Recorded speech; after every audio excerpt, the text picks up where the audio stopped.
میری امی لوبیا بہت شوق سے بناتی تھی، مگر پکانے سے پہلے ان کو صاف کرتی اور گندے اور خراب دانوں کو پیچھے صحن میں پھینک دیتی تھی، صرف اچھے دانوں کو پکاتی تھی۔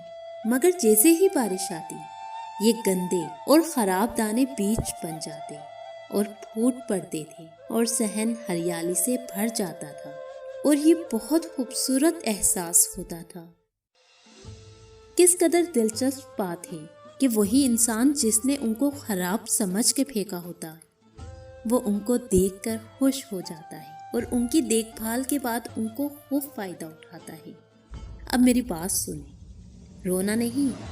جب آپ کو صحن میں اکیلا پھینک دیا جائے اس وقت بھی نہیں رونا، جب آپ کو ریجیکٹ کر دیا جائے اس وقت بھی نہیں رونا، جب وہ آپ کو کمتر ثابت کر رہے ہوں، کوئی بوجھ سمجھے، کوئی بہت گیا گزرا جانے، بھلے سے کوئی احساس دلائے کہ یہ ماضی کی غلطیوں کا بھگتان ہے، گھبرانا نہیں ہے، بارش آئے گی۔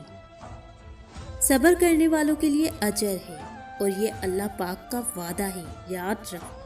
وہ لوگ جنہوں نے آپ کا انکار کیا تھا خود آپ کو بلانے آئیں گے۔